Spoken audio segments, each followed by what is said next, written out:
Young Line Radio.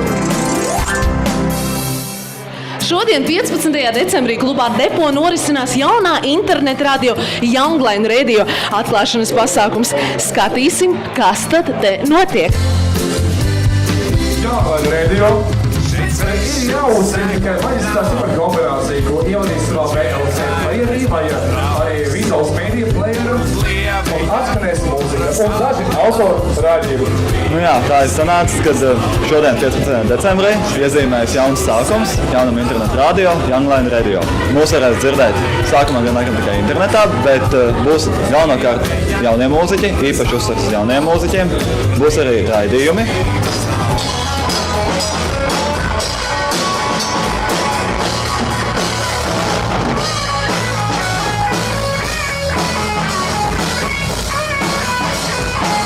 Young Line Radio!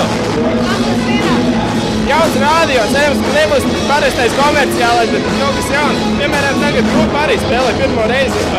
Kaut kas jauns. Tas ir radio jaunām grupām.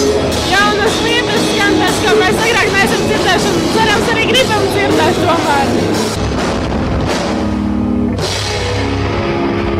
Odziņa.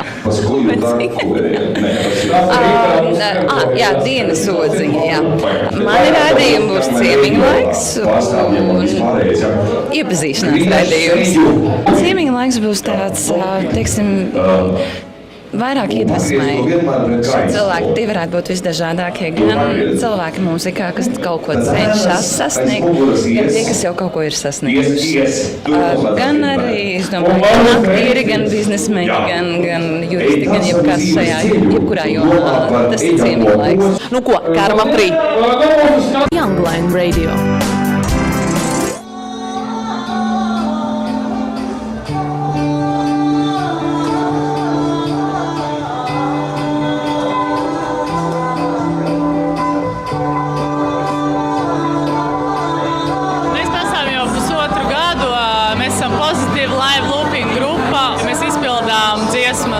Pozitīvas dziesmas, un mēs izmantojam divus loop station, un tas ir, tā teikt, muzicēšanas veids, ko sauc par live looping.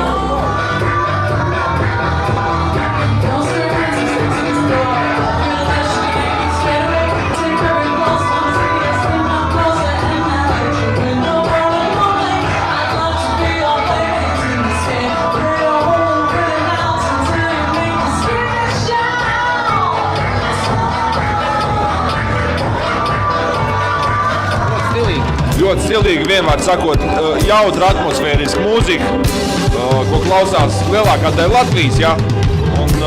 Bet no savas dziesmas, bet savas dziesmas, ja? Mēs svešas principi pēc nespēlējam. Otrdien tas ir Rūdis, Āteris Rūdis un Kristiāns Grēdins. Un mums ir tas gods pieteikt, ka katru otrdienas vakaru, 7:00 vakarā, Young Line Radio būs mūsu autoru raidījums Irons. Ironisks skatījums uz lietām. Meklējam www.ylr.lv Young Line Radio. Šeit svešu segu nav.